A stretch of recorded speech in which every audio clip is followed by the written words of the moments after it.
Bismillahirrahmanirrahim. Assalamualaikum ya Rasulullah. Assalamualaikum wa ala ibadillahi salihin. Assalamualaikum jami'an warahmatullahi wabarakatuh. Allahumma salli ala sayyidina Muhammad wa ala ali sayyidina Muhammad.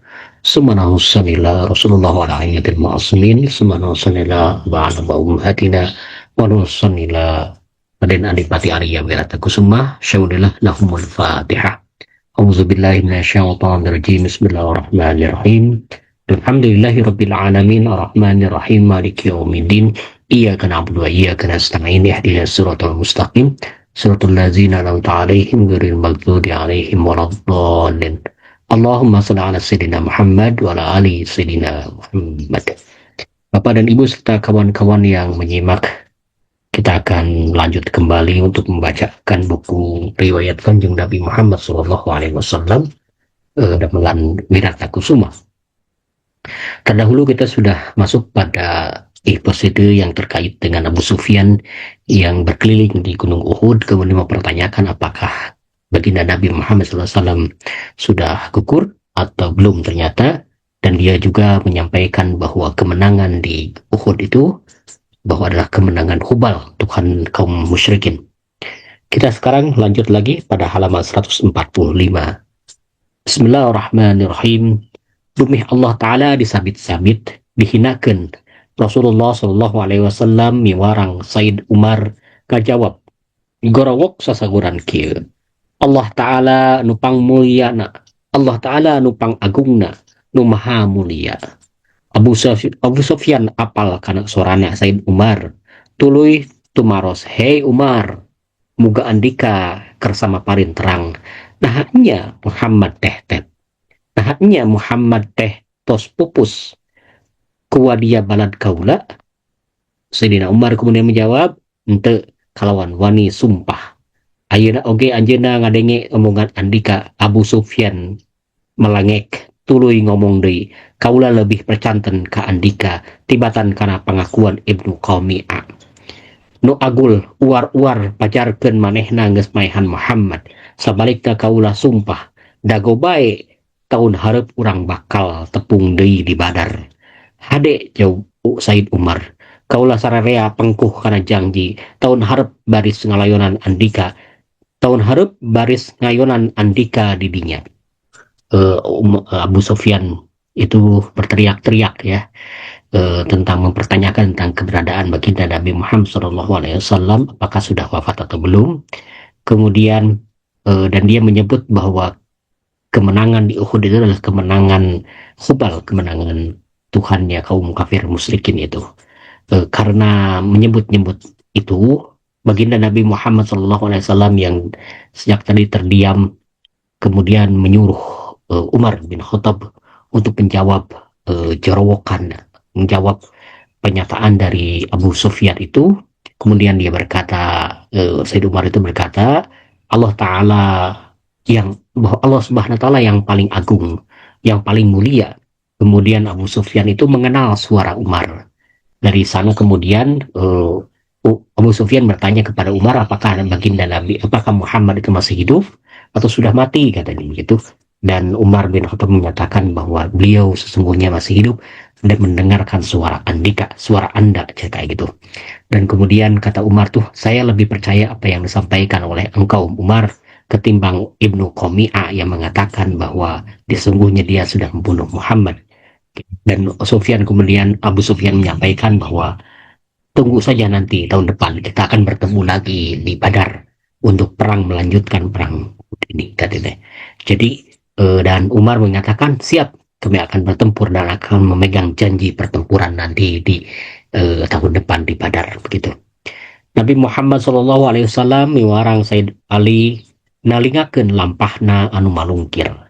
Sing titen kumaha praktakan maranehna. Dauhana amat-amatan pisah. Dauhana amat-amatan pisan kanu jadi mata-mata teh.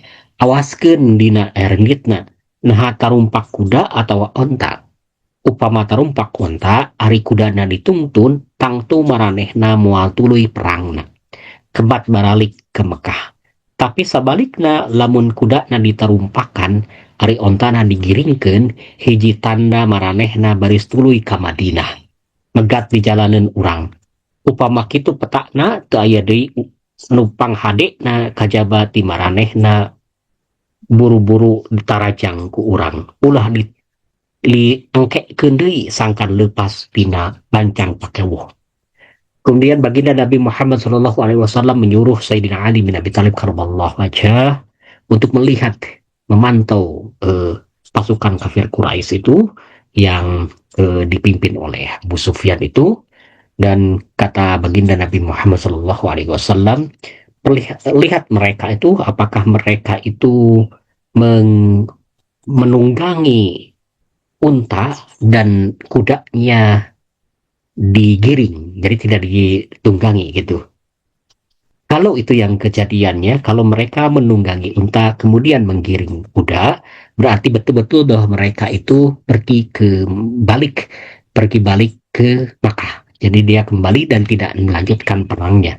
Tetapi kalau sebaliknya, mereka itu menaiki kuda kemudian menggiring unta-untanya, maka itu mereka itu sedang pergi menuju Madinah dan mereka akan melanjutkan peperangan, memerangi warga Madinah, memerangi warga kaum muslimin dalam hal ini.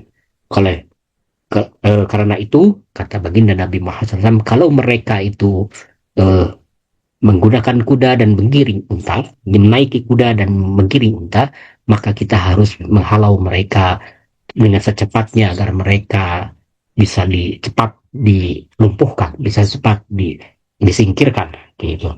Rasulullah SAW sesuai dengan apa yang disampaikan kepada Ali bin Abi Thalib, kemudian Ali bin Abi Thalib juga berangkat untuk meninjau apa yang disampaikan apa yang perintah oleh baginda Nabi Muhammad SAW. Dan sekedap pisan Sayyidah Ali angkatna geus torojol deui ngadeuheusan. Urang Quraisy teh katinggal ku anjeunna turun tina kuda cuklak tarumpak onta nyokot jalan anu bras ka Mekah. Jadi kemudian Sayyidina Ali bin Abi Thalib setelah memantau itu, beliau balik lagi kepada baginda Nabi dan menyampaikan bahwa sesungguhnya kaum kafir Quraisy itu, mereka itu menaiki unta dan menggiring kuda dan mereka berangkat menuju arah Makkah. Jadi apa yang dikhawatirkan itu tidak jadi ke Madinah mereka itu, tapi mereka kembali ke Mekah, mungkin seperti apa yang dijanjikan oleh Abu Sufyan, nanti akan bertemu lagi di tahun depan di Badar gitu ya. Sanggeus lugina hakahariwang ku polahna musuh kaum muslimin pahibut ngaruangan layon nu kasambut dina pangperangan. Nupang payuna dipilari ku Kanjeng Nabi nyata layon kapiramaeunana Said Hamzah. Beh kapendak dina tempat anu legok pisan, patuangana gorowong, cepilna sareng pangambungna teu aya, geus dikeureut.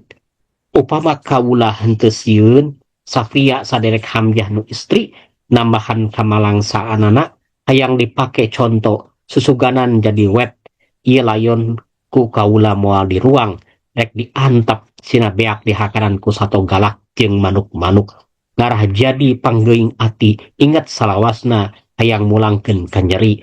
Pama Allah Ta'ala ngersakeun urang bisa menangkeun manusana nu sakitu talengasna gaya ras-rasan margasa layon anjeuna kaula sumpah hayang males ka nyeri leuwih ti kieu. Baguslah diketahui bahwa pasukan kafir Quraisy itu pergi ke Makkah kembali, dan kemudian baginda Nabi Muhammad SAW dengan para sahabatnya dalam hal ini dengan Sayyidina Ali bin Abi Thalib kemudian mencari layon, mencari mayat-mayat dari kaum muslimin untuk di ruang untuk dikuburkan secara Islami mungkin ya kayak gitu. Dan yang paling dicari oleh baginda Nabi Muhammad SAW adalah mayat dari Sayyidina Hamzah, pamannya Rasulullah SAW, dan ditemukan di satu tempat yang agak ke bawah begitu, di lenggok istilahnya itu tempat lembah ke bawah gitu, dan diangkat oleh baginda Nabi Muhammad SAW. Dan di tempat itu kemudian baginda Nabi Muhammad SAW melihat pada bagian badannya, pada dada dan perutnya itu sudah gorowong itu artinya sudah berlubang ya gitu, karena diambil oleh si Hindun itu kan, bagian-bagian dalamnya diambil oleh Hindun itu laknatullah alaih. Dan yang tidak ada lagi adalah hidung, telinga gitu ya, yang sudah dipotong oleh si Hindun, laknatullah alaih gitu. Dan kemudian baginda Nabi Muhammad SAW menyampaikan bahwa kalau tidak takut dengan rasa sedih yang akan dialami oleh Safia, saderek Hamzah nu istri, jadi saudara apa, saudara kandung dari Hamzah yang perempuan Safia itu, eh, apakah nanti akan menambah penderitaan, rasa sakit hati dan sebagainya. Pinginnya masih mayat Sayyidina Hamzah itu dipakai sebagai contoh, sebagai penyemangat, sesugaran jadi wet, jadi tanda ia layon ku kaula bar moal. Jadi si mayatnya itu oleh Nabi Muhammad SAW rencananya tidak akan dibuang, akan disimpan saja di tempat itu biar hewan-hewan sasatuan yang pemakan bangkai itu datang memakai, ya kan, dan diingat terus oleh masyarakat, diingat terus oleh warga Madinah sebagai simbol dari keperkasaan, simbol dari perjuangan, dan simbol bahwa kita membalas pati, membalas nyawa itu karena faktor Hamzah yang diperlakukan dengan semena-mena, diperlakukan tidak manusiawi oleh eh, pasukan kabilah Quraisy, khususnya oleh Hindun itu ya, oleh si Hindun yang perempuan, istri dari Abu Sufyan itu. Tapi kemudian oleh baginda Nabi Muhammad SAW, seperti sebagaimana biasa kita ketahui, oleh beliau kemudian di ruang dikuburkan dengan sebaik-baik penguburan. Kemudian beliau memang pernah di sini mengucapkan bahwa dia ingin membalas bakti, ingin membalas atas kematian Hamzah dengan sehebat-hebat pembalasan, sehingga dan ingin tahu siapa sebetulnya yang melakukan tindakan-tindakan kejam terhadap Sayyidina Hamzah yang dadanya menjadi bolong, diambil jantungnya, kemudian telinga dan hidungnya hilang dan sebagainya. Itu adalah perbuatan yang paling nista, yang ingin dibalas oleh Rasulullah SAW dengan lebih dari seperti itu. Dan kita ketahui kan dalam sejarah bahwa yang melakukan itu adalah Hindun, istri dari Abu Sufyan laknatullah alaihi. Hari takene Rasulullah Shallallahu Alaihi Wasallam nampi wahyu anu kieu unggalna. Suratnya adalah surat 16.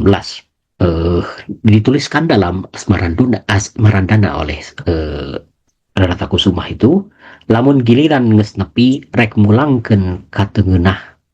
Lamun giliran geus nepi rek mulangkeun ka teugeunah, balas kunu sapagodos reujeng ka nyeri andika. Tapi mun andika sabar, alusna teh geus puguh mungguh jalma nu sumrah. Wa in aqabtum fa'aqibu bimisli ma uqibtum bihi wala in sabartum lahuwa khairum lis-sabirin. Ini kata Allah Subhanahu wa taala kepada baginda Nabi Muhammad SAW, ini yang terkait dengan rasa sakit hati yang ingin dibalaskan lebih dari apa gitu ya, dari apa yang diterima oleh Hamzah gitu ya. Rasulullah kan sudah berjanji ingin membalas rasa sakit hati atas perlakuan Hindun kepada Sayyidina Hamzah bin Abi Thalib yang sebagai pamannya yang begitu sangat membela baginda Nabi Muhammad SAW. Kemudian Allah Ta'ala menyampaikan wahyu, surah 16 ayat 126.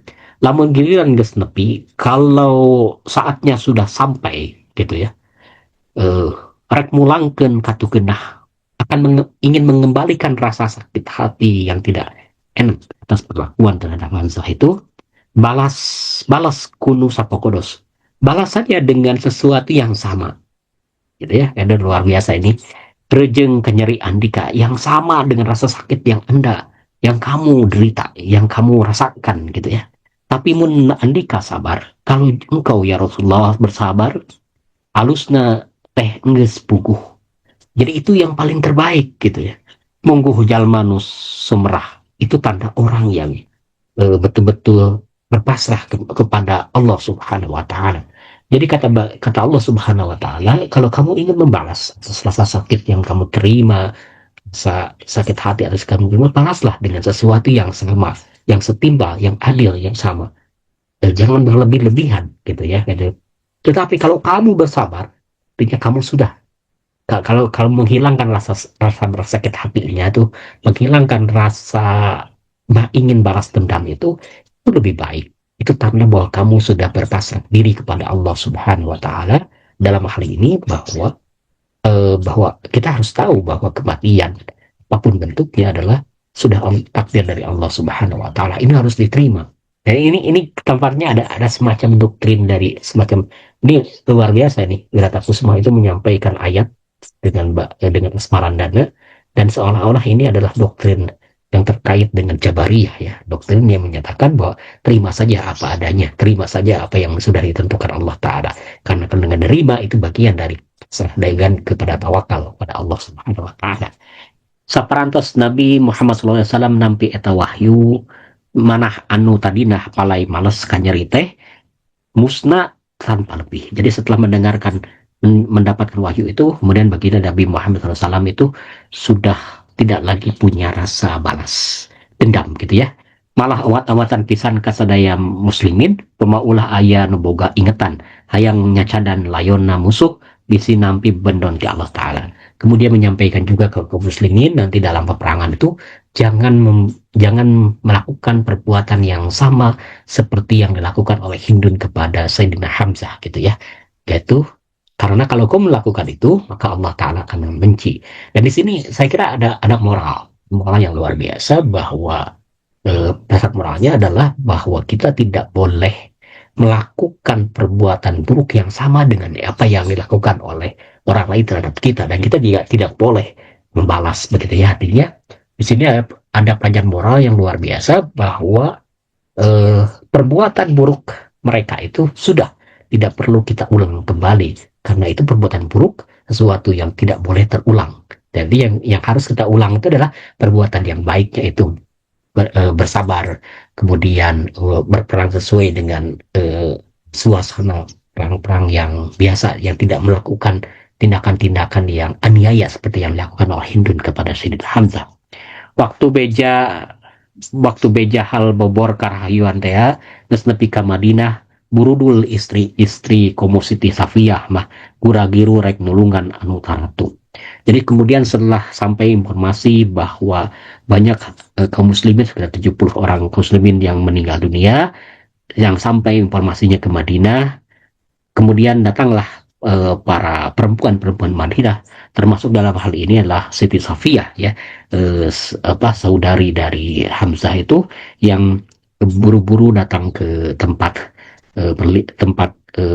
menepiknya Rasulullah SAW dengan kaum muslimin, untuk mereka-mereka yang perempuan itu melakukan pengobatan terhadap para lawan yang sedang tatu itu artinya terluka ya. Serta ngiring sedih kanu kasambut Nabi Muhammad SAW ngagandong putra Siti Safiyah Zubair ibnu Awam, dicandak sareng ibuna sina ningali layon saderekna nu pinuh ku tatu pikawatireun. Cek nu nyarios pun dulur tatuna sakitu teh ngabilan agama, sahur Siti Safiyah, kumargi eta bibit tumamprak sanajan pamunteuna raca pinuh ku cacat oge da kersana Allah Ta'ala. Anjeunna lempeng karena tempat layona Said Hamzah, saparantos ngadua mempayakan lajeng ditinggalkan.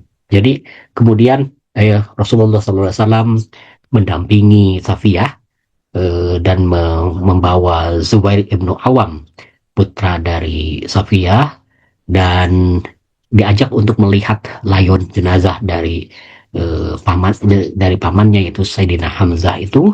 Dan kemudian beliau melihat layonnya yang sudah cacat, yang sudah hancur begitu. Kemudian dia mengatakan bahwa saya menerima apa yang menjadi ketentuan dari Allah Subhanahu wa Ta'ala, karena Hamzah ini adalah pembela agama. Jadi saya terima, dan saya itu memang ini sedih, tapi ini bagian dari perang, bagian dari jihad, dan mudah-mudahan Allah Ta'ala menerima begitu ya. Jadi di sini kita pahami bahwa Safiyah itu menerima keadaan dari Sayyidina Hamzah yang sudah rusak tatu dan sebagainya, bahwa ini tidak menimbulkan rasa sakit hati dan sebagainya, karena Ini bagian dari takdir Allah Subhanahu Wa Taala yang harus terima. Dan kita tahu bahwa Sayyidina Hamzah perang membela agama Allah, membela agama Islam, membela Rasulullah SAW, dan ini kita tahu dia adalah syahid syuhada. Dia adalah syuhada yang kalau syuhada kan masuk surga. Jadi itu jadi sesuatu yang sudah jaminan lagi dia. Setelah mendoakan Safiyah setelah mendoakan Sayyidina Hamzah, kemudian dia meninggalkannya. Meskitu layon-layon teh dikubur saparantos salse ngubur Sayyid Hamzah anu sajian mah dikuburna dina Salombang aya 2 atau 3 mayit ngomah-ngomahan karena tanagana anu sakitu carapena serta pada pandangan tatu nandangan tatu kitu deui layon-layon teh teu disiraman sakumaha mistina lantaran darurat kaula nyakseni dawuhan anjeuna ieu sanayana maot sahid ngalakonan sabilullah ngabela agama Allah mangka dina poe digudang ketika dikubur tatu-tatu aya keneh ambeuna sengit lir kasturi anjeuna ngadangu aya sabaraha layon nuku kulawargina dibantun ka Madinah baris di pulasara di lemburna mindel manahna lajeng ngadamel angger-anggeran nu kieu unggalna tiwatos ayeuna kudu tukuh mulasara jeung ngaruang mayit teh dina tempat manehna maot. Rasulullah Shallallahu Alaihi Wasallam kemudian menyuruh para sahabat untuk mengubur jenazah-jenazah dari pasukan Islam itu dengan ada yang ditempatkan dalam satu lubang, ada yang ditempatkan dalam secara berjamaah, mayatnya itu disatukan kemudian dikuburkan, tapi tidak melakukan proses tapi tidak melakukan proses sebagaimana mestinya mayat itu diperlakukan secara Islami, misalkan pertama dimandikan kemudian dikafani dan dikuburkan, begitu kan? Tapi ini langsung saja tanpa dimandikan, langsung kemudian dikuburkan, dan kemudian Rasulullah SAW berdoa, mendoakan mereka, dan Rasulullah menyebutkan bahwa mereka itu pada dasarnya sudah syahid. Beliau bersaksi bahwa mereka itu syahid berada dalam perang Sabilillah, ya, perang membela Allah Ta'ala, dan nanti suatu hari ketika dibangunkan dari kuburnya itu, mereka itu masih ada masih tampak ketika dibangunkan dari kuburnya itu para syuhada itu nanti luka-lukanya itu masih akan terlihat, jadi tidak akan hilang luka-lukanya dulu. Bahkan mereka itu akan menyebarkan akan ada wangi kasturi ya luar biasa pada tubuh mereka. Dan ada beberapa mayat yang sudah wafat itu yang dibawa oleh keluarganya ke Madinah untuk dipulasara, untuk dimandikan dan prosesi di tempat yang lemburnya kalau kita begitu ya, di tempat tinggalnya itu. Kemudian Rasulullah SAW menyampaikan pada mereka bahwa tiwatus ayeuna dari sejak sekarang ini kudu tukuh harus mentaati, harus menjadi ketentuan mulasara jeung ngaruang mayit teh dina tempat manehna maut. Jadi ini sudah Rasulullah SAW menyampaikan ini harus menjadi ketentuan bahwa mulasara dalam hari ini adalah mengurus mayat itu harus dimulai dari memandikan, mengkafani dan menguburkannya itu harus di tempat dia meninggal dunia. Kalau tempatnya di Uhud berarti harus di Uhud gitu. Kalau tempatnya di Madinah berarti harus di Madinah begitu. Ini sesuatu yang menarik ya, karena biasanya di kalangan kaum muslimin di Indonesia biasanya suka dikembalikan ke kampung halaman ya gitu ya. Kalau misalkan seperti dulu ayah saya dan ibu saya juga wafat, itu dikembalikan ke kampung halamannya. Misalkan ayah saya di Caringin, Samarang, Garut, kemudian ibunda saya juga dikuburkan di Gadug, di kampung Gadug di Pasirwangi, Garut gitu ya. Padahal meninggal dunianya di Bandung gitu ya. Itu itu mengikuti baginda Nabi Muhammad SAW atau tidak ya. Tapi ada contoh tadi terkait dengan para sahabat yang dibawa layonnya ke Madinah dan dikuburkan di sana. Artinya sejak itu Rasulullah SAW menetapkan harusnya ditempatkan di tempat dia meninggal dunia gitu ya. Tapi ya mungkin itu bagian dari sesuatu yang ya, kalau amanat misalkan dulu orang tua kita misalkan pernah minta nanti kalau kuburkan di kampung halaman misalnya, seperti kedua orang tua saya juga pernah meminta gitu. Jadi ketika dikuburkan ya kita dikuburkan di tempat yang mereka inginkan.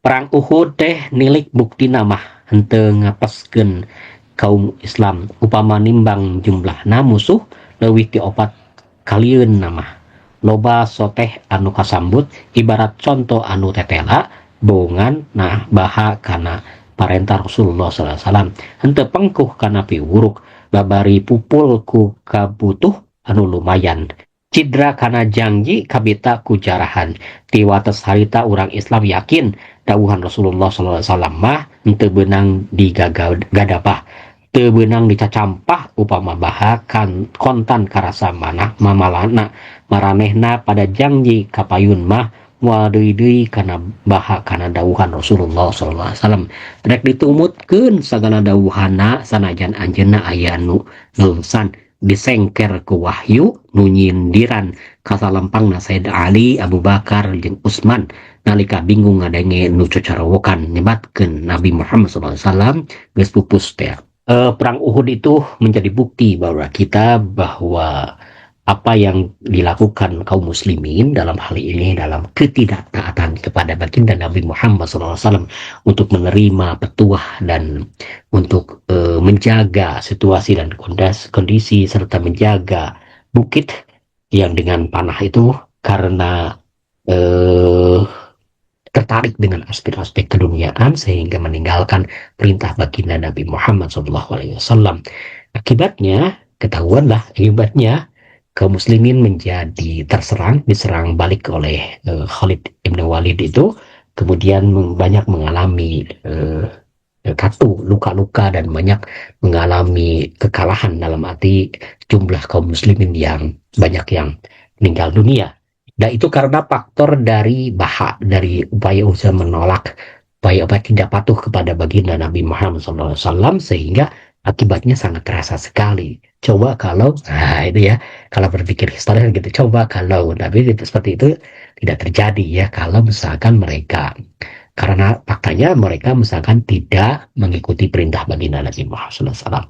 Dari sana menjadi pelajaran pada kaum muslimin, apapun yang disampaikan baginda Nabi Muhammad SAW harusnya diterima dengan sebaik-baiknya terimaan, termasuk kalau beliau misalkan gugur atau wafat atau syahid pun harusnya kita terima keberadaannya dan kita lanjutkan terus untuk memerangi kaum kafirin Mekah itu. Nah, mungkin memang juga sih kita pahami bahwa ketika mendengarkan informasi yang Ibnu Qami'ah itu menyatakan bahwa baginda Nabi sudah dimatiin oleh dia, beberapa para sahabat itu menjadi kendur semangatnya untuk melawan kaum musyrikin itu. Di antaranya di sini disebutkan Utsman dan Abu Bakar, termasuk Ali juga disebutkan demikian. Tapi saya ragu apakah benar Ali bin Abi Thalib itu menjadi gentar, menjadi lemas, menjadi tidak punya semangat untuk melawan kaum kafir musyrikin ketika mendengarkan informasi bahwa baginda Nabi Muhammad SAW sudah dikelasan, sudah meninggal dunia. Tampaknya ini sesuatu yang harus kita kaji kembali. Nah, di dalam buku seperti Husain Haikal itu, yang ayat Muhammad itu, Ali bin Abi Thalib justru tidak menunjukkan dia gentar dengan perlakuan, dengan apa yang tidak menunjukkan kegentaran ketika mendengarkan informasi bahwa baginda Nabi Muhammad SAW itu wafat gitu ya. Justru Abi Thalib itu paling depan untuk melawan kaum kafirin musyrikin Mekah itu, dan yang tadi itu yang dua orang itu Utsman dan Abu Bakar itu memang diceritakan mereka duduk-duduk tidak ikut berperang dalam hal ini. Nah, itu Muhammad Husain Haikal yang menyebutkannya dalam buku Hayat Muhammad. Dalam surah ketiga ayat 143, wa ma Muhammadun illa rasulun qad khalat min qablihi rasul afa immata al-qatilan qalabtum ala aqabikum. Ini diterjemahkan dengan asmarandana oleh Wiratakusuma itu, Muhammad teh henteu mencil teu beda rejeng utusan saperti nunges maraot rasul anu heulaeunana lamun manehna wafat atawa ditigas musuh nah andika arek lumpat. Ini surat ketiga ayat 143 itu menyampaikan pada kita bahwa Nabi Muhammad SAW itu sama seperti manusia biasa, tidak beda lagi dengan utusan-utusan yang lain. tidak beda dengan para rasul sebelumnya, bahwa kalau mereka sudah meninggal dunia dan mereka juga mengalami kematian meninggal dunia, rasul baginda Nabi Muhammad SAW pasti akan mengalami kematian karena sama-sama manusia, dan para rasul yang terdahulu juga sudah meninggalkan, sudah wafat ya. Jadi sama seperti para rasul yang lain juga akan mengalami kematian, akan mengalami wafat, akan meninggalkan umatnya begitu. Dengan satu ketentuan karena takdir dari Allah Subhanahu wa taala. Sekiranya baginda Nabi Muhammad sallallahu alaihi wasallam itu wafat, apa karena faktor dibunuh atau eh, faktor lainnya, apakah Anda semua, maksudnya pada kaum muslimin, akan meninggalkannya? Apakah Anda akan berbalik kembali menjadi orang kafirin, musyrikin, atau Anda itu sudah akan melepaskan Islam karena tidak ada baginda Nabi Muhammad SAW? Seharusnya tidak demikian. Harusnya adalah meskipun baginda Nabi Muhammad SAW wafat, tetap harus terus memperjuangkan eksistensi Islam itu, memperjuangkan risalah Islam itu, karena kita tahu juga bahwa dalam beberapa konteks peristiwa-peristiwa, misalkan Sirat Al-Akrobin yang tentang dakwah yang pertama itu, Rasulullah SAW menyampaikan bahwa ada seorang yang disebut dengan wasi, ada seseorang yang disebut dengan wazir, ada seseorang yang disebut dengan khalifah, penggantinya kan, yaitu Ali bin Abi Thalib dan sebagainya. Kalaupun sudah meninggal dunia dalam peristiwa Uhud itu, kan sudah ditentukan ada khalifah, ada wazir, ada wasi yang meneruskan Rasulullah SAW. Saya kira kalau masuk kepada konteks seperti itu, memahami tentang sejarah Nabi Muhammad SAW dari awal sampai peristiwa Uhud itu, kita akan mengetahui bahwa sesungguhnya jangan menjadikan kita menjadi lemah, jangan menjadikan kita menjadi gentar, jangan menjadikan kita menjadi tidak bersemangat untuk membela kaum muslimin, membela agama Allah, membela Islam, dan menjunjung tinggi nilai-nilai martabat kemanusiaan dan agama Allah Subhanahu wa taala. Satemena apes dina pangperangan teh hikmat malar hudang rasa nyaring ati tuluy masangkeun iman nu ajeg. Jadi dengan kematian terjadi pada sahabat-sahabat Rasulullah SAW, harusnya menjadi jadi mengingatkan, menyadarkan pada kita bahwa ada rasa ingin kembali menunjukkan eksistensi Islam, kemudian menguatkan iman kita bahwa sesungguhnya kita berada dalam jalan yang benar. Kalau berperang itu kita akan syahid, itu sebetulnya yang harus ditanamkan itu. Jadi jangan membayangkan sesuatu yang meninggal dunia sudah tidak ada lagi ke depannya seperti bagaimana misalkan. Dan kita tahu bahwa seperti apa yang disampaikan oleh baginda Nabi Muhammad SAW, orang yang berperang di jalan Allah itu syahid dan masuk surga. Ya, itu yang harusnya dipegang. Jadi apapun ketika menghadapi perang itu tidak ada lagi rasa takut gitu ya. Seperti anu kaunggal dina surah 3 ayat 145, dalam surah 3 ayat 145, wa ka'ayyim min nabiyyin qatala ma'ahu ribbiyuna katsira fama wahanu lima asabahum fi sabilillah wa ma dha'ufu wa ma stakanu wallahu yuhibbus sabirin. Ini terjemahkan dalam bentuk asmarandana. Rejeng pirang-pirang nabi anu nepi ka ancalna bareng jeung nu soson-soson anu iman ka Gustina, kabeh pada suka lillah, bumela ngorbankeun umur kalakonan sabilillah. Jadi hampir seluruh para nabi-nabi sampai juga kepada ajalnya, pada batas umurnya. Mereka itu betul-betul dalam menjalankan kehidupannya, betul-betul berada dalam keimanan yang kuat kepada Allah Subhanahu wa taala. Mereka semua itu menjalankan kehidupan dengan lillahi taala, dan mereka itu mengorbankan jiwa raganya, melakoni prinsip, melakoni semangat sabilillah. Jadi perang demi Allah Subhanahu wa taala, berada di jalan Allah Subhanahu wa taala. Wawanenna ajeg gilik teu aya pisan sudana, jadi boyongan terido masrahkan diri ka lawan.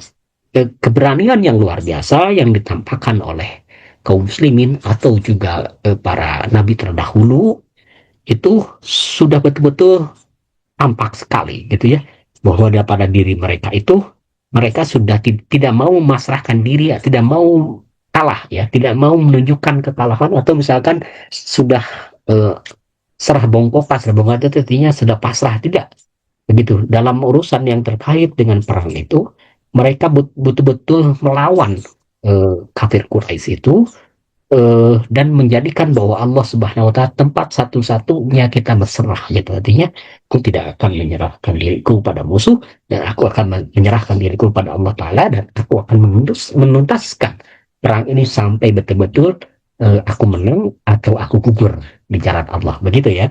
Asihna sagunung-gunung kasukur jalma anu sabar. Jadi Rasul Allah Ta'ala itu sangat menyayangi kaum muslimin, menyayangi kaum suhada, mereka-mereka, bahwa nanti kelak mereka itu yang menjalani posisi mereka sebagai melakoni dirinya sebagai sabilillah, maka akan masuk surga sesuai dengan apa yang eh, diharapkan kita semua ya, kayak gitu. Jadi sebetulnya kalau misalkan mati dalam perang itu, sebetulnya perang membela Islam itu sesuatu yang luar biasa, seharusnya disambut gitu ya. Kaharep mah sakur anu baha ngamusuh ka Rasulullah sallallahu alaihi wasallam moal aya hampura deui, geus bukti sifat maranehna anu telenges bengis taya papadana, tega ngacatadan mayitna 70 muslimin, teu boga pisan ras-rasan. Di sini saya mendapatkan informasi ternyata tidak hanya Sayyidina Hamzah aja yang dibuat cacat mayatnya itu, tapi juga 70 kaum muslimin juga dibuat cacat. Saya tidak tahu ya apakah detil masuk di hidung dan telinganya, tapi ternyata ada cacat, mungkin ada yang tangannya dipatahkan dan sebagainya. Henteu susah nyirikeuna mana mukmin anu saestuna, mana anu munafik. Bengkok sembah ka Nabi Muhammad SAW seperti Abdullah ibnu Ubay, ibnu Salul jeung sabaturna. Nabi Muhammad SAW mah di awal oge uningaeun kasakur anu gindi pikir teh, tapi ku para sahabat nu kauningan yen maranehna ati mungkir beungeut yang hareup katarana setengah jalan waktu samemeh nepi ka pangperangan tembong jejerihna tuluy baralik ka lemburna. Di dalam peristiwa Uhud ini, perang Uhud ini, kita ketahui bahwa kita bisa melihat mana yang betul-betul mukmin sejati dan mana mukmin yang munafik gitu ya. Jadi orang Islam yang munafik itu. Dan kita tahu bahwa Abdullah bin Ubay, ibnu Salul dan teman-temannya itu adalah kaum munafik yang yang kemudian tidak taat kepada baginda Nabi Muhammad SAW. Dalam perjalanan menuju Uhud itu mereka kemudian desersi ya, keluar dari barisan, kemudian mereka pulang kembali ke tempat lembur, ke tempat rumahnya kayak gitu. Ini menunjukkan bahwa mereka itu adalah sesuatu yang munafik, yang hanya dari wajah dan dari kata-kata saja mereka akan setia kepada baginda, tapi ketika sedalam peperangan mereka malah pulang kembali dan dengan berbagai alasan begitu. Nabi Muhammad SAW kan dawuh kieu bari nunjuk ka Gunung Uhud, itu gunung kacida nyaaheuna ka urang sarerea, urang oge wajib males kanyaahna. Ya Allah, Nabi Ibrahim ngikralkeun yen wewengkon Mekah teh teu kinten sucina. Ayeuna abdi nyakseni yen wewengkon Madinah oge nu aya antara dua hara sagara keusik suci kabina-bina serta aman. Dalam peristiwa Uhud itu, sebelum meninggalkan Uhud, Rasulullah Shallallahu Alaihi Wasallam kami menunjuk Gunung Uhud. Ia berkata, itu gunung sangat sayang sekali pada kita semua. Kita semua wajib membalas rasa sayangnya. Ya Allah, kata baginda Nabi Muhammad SAW, dia berdoa. Nabi Ibrahim mendeklarasikan, mengikralkan, menyampaikan, yang kon sesungguhnya wewengkon, sesungguhnya kota Mekah itu adalah suci. Jadi meminta pada Allah Ta'ala dulu Nabi Ibrahim agar mensucikan kota Mekah itu. Ayeuna abdi nyaksini, saya sekarang itu bersaksi, mohon kepada Allah Subhanahu Wa Ta'ala yen wewengkon Madinah oge nu aya antara dua hara. Sesungguhnya kota Madinah yang ada di antara dua gunung segara keusik itu suci kabina-bina serta aman, bahwa sesungguhnya kota Madinah itu suci dan aman begitu, dan terlindungi begitu. Dan di sini kita mengetahui bahwa asal usul dari Haromain itu ya, Haromain itu dua kota yang suci itu yaitu Makkah dan Madinah itu, kalau Makkah disucikan oleh baginda Nabi Ibrahim alaihissalam, sedangkan Madinah disucikan oleh baginda Nabi Muhammad sallallahu alaihi wasallam. Jadi kalau kita berangkat ziarah ke Madinah, ke Makkah, itu berangkat ke tempat yang suci. Seharusnya kita melakukan demikian. Mudah-mudahan Allah Ta'ala memberangkatkan kita semua yang belum sampai ke Madinah dan belum sampai ke Mekah seperti saya ini. Kita akan hantarkan Al-Fatihah untuk mendorong kita supaya Allah Ta'ala memanggil kita masuk ke Madinah dan Mekah. Syaulilah lahumul Fatihah. Auzubillahi minasyaitonirrajim. Bismillahirrahmanirrahim. Alhamdulillahi rabbil alamin arrahmanirrahim maliki yaumiddin. Iyyaka na'budu wa iyyaka nasta'in ihdinas siratal mustaqim. Siratal ladzina an'amta 'alaihim ghairil maghdubi 'alaihim waladdallin. Demikian Bapak dan Ibu serta kawan-kawan yang sudah menyimak, kita baru sampai ke halaman 148 dan kita akan melanjutkannya pada halaman 148 dengan tema yang terkait dengan nikah baginda Nabi ke Siti Zainab. Wassallallahu ala sayyidina Muhammadin wa alihi tahirin walhamdulillahirabbil alamin wa ma taufiqi illa billah alaihi tawakkaltu wa ilaihi unib. Assalamualaikum warahmatullahi wabarakatuh.